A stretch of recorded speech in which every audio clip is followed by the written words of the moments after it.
분위기를 지역으로 좀 가지고 들어와서 지역 보수 얘기도 좀 한번 여쭤보도록 하겠습니다. 지역 보수의 길은 입니다. 지금 충주 지역구의 이종배 의원이 미래통합당의 정책위 의장 가장 눈에 띄는 분이죠, 우리 지역에서. 맞습니다. 어떤 역할을 기대를 해야 될까요? 어떤 역할보다는 우리 이종배 의원께서 그동안 뭐 국회 내에서는 그렇게 거의 뭐 이렇게 돌출된 분이 아니었잖아요. 네네. 어떻게 정책위 의장이 됐는지. 되셨는지. 정책 능력에 대해서는 정말 인정받으세요. 그 시장, 행자부 차관 등등 하면서 꼼꼼하게 정책 능력에 대해서는 공무원들 다 인정합니다. 근데 현실적으로 된 거는 지역 안배 차원에서 물론 그 강하죠. 정치니까 주호영 원내대표께서 TK 출신이니까 서울 수도권이냐 충청권이냐 중에서 거의 수도권은 전멸했으니까 남아있는 인물이 거의 없었죠. 삼선이 정책위원장 몫인데 수도권에 거의 없어요. 엊그제 세미나 대표 발제를 하러 가서 정부 청년청 설치를 위한 세미나 이제 발제를 가서 만났습니다. 옆에 같이 축사를 하시고 했는데 표정도 밝고 아주 새롭게 의욕이 굉장히 넘치고 계세요. 우리 충북으로 봤을 때는 충북 지역의 지역구 의원이시기 때문에 우리 지역 도민 입장에서는 정책위 의장으로 발탁이 돼서 뭐 그래도 반가운 일이기도 하고 제 기억에 아마 여야 되잖아요. 통틀어서 정책위 의장으로 발탁된 것도 없었을 텐데요. 충북 출신. 아, 그렇습니까? 정책위 의장이 없었어요. 사무총장은 한 번도 없었고요. 정책위 의장으로 어떤 역할을 하신다 그러면 지역에는 어떤 도움이 될 수 있을까요? 대표적으로 이제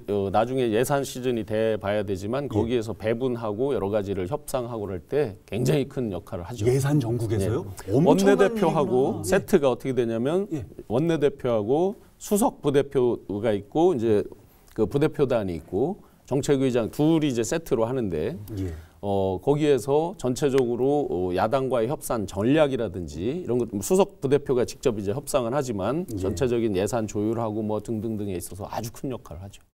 도민들이 궁금한 것 중에 하나가 또 이런 부분입니다. 지역에서 보수가 부활할 수 있을까 이런 부분인데 이게 사실은 말씀이 좀 조심스럽기는 합니다. 충북 전체로 봤을 때는 종전까지는 4대4 이렇게 균형을 맞췄고 또 지금은 5대3이니까 완전 뭐 이렇게 폭망 뭐 이런 건 아닙니다. 지역에서 보수가 다시 부활하냐 아니면 그대로 괴멸되냐 이렇게 따질 때 이 판가름은 아마 2년 뒤 지방선거에서 결과가 나타나지 않을까 싶어요. 그런데 이 얘기를 청주로만 가지고 들어와 보면 아주 극명하죠.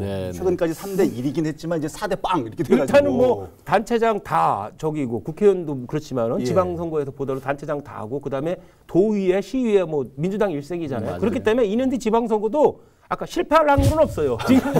더 떨어질 수가 없어서. 지난 선거를 기점으로 이제 큰 숙제를 민주당 측, 여측, 그다음에 야측도 다 안게 됐죠. 지역에서는. 왜냐하면 4연승을 하면서 더불어민주당도 지역 내에서 이제 어떤 핑계댈 수 없는, 피할 수 없는 이번에 예를 들어 방사 관가속기 같은 경우 좀 잘 했잖아요. 이제 이러이러한 부분들에 그 어떤 정책도 다 책임을 지고 왜냐하면 확실하게 미뤄졌기 때문에 책임 하에서 끌고 가야만 한다는 그런 무게. 그다음에 역시 더불어민주당 측도 세대 교체 아직 뭐 완벽히 세대 교체를 거의 못했죠. 그쪽도 그런 부분들. 그럼 이쪽으로 보면 이쪽은 이제 큰 숙제를 2개 안게 됐죠. 인물 교체.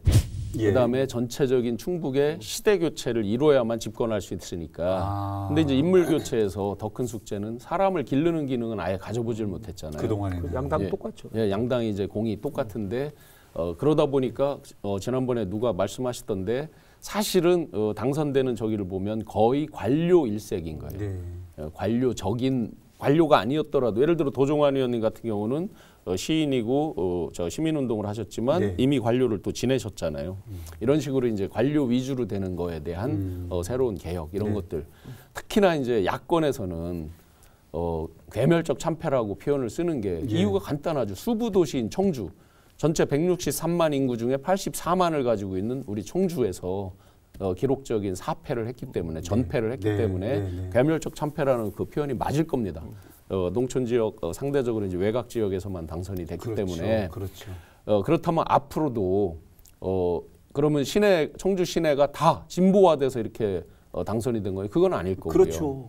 그러면 내부적으로 뼈저리게 왜 이렇게 됐을까? 아까 이제 중앙 정치에 대한 책임이생 헌신을 얘기했잖아요. 과연 우리 지역에서 이런 결과들을 두고 내가 정계 은퇴를 하겠다라든지 내가 책임을 지겠다라든지 이런 거 한 번도 보지 못했습니다. 그거는 그 어떤 정치인, 신인이든 고참이든 뭐든 그러면 왜 그렇게 됐는지 원인 분석에 대한 얘기도 들어본 적이 없습니다. 예. 다 알죠. 지역민들 마음속에 답이 있어요. 얘기하지 않아요.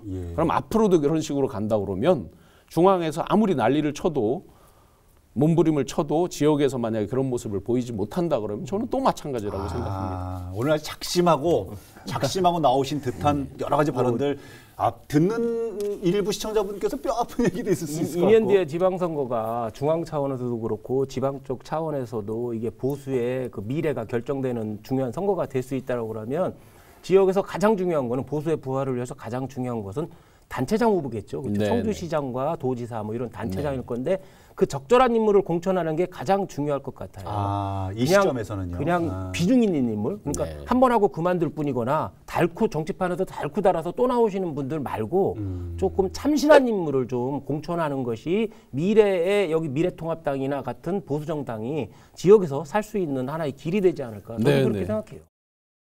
오랜만에 또 이렇게 시원한 현실 정치 얘기를 해주셔서 시청자분들께서도 좀 시원한 부분이 있을 것 같아서 오늘 너무 많이 풀어놓으면 또 다음번에 또 들을 얘기가 없으니까 오늘 좀 이 정도 중앙 정치, 지방 정치 좀 정리를 하고 차츰차츰 현실 얘기도 좀 나눠보도록 하겠습니다. 오늘 끝내기 한 판으로 시간을 정리할 건데요. 이전에 계셨던 분께서 항상 벤치마킹을 하시는 바람에 최 변호사님이 먼저 하셨거든요.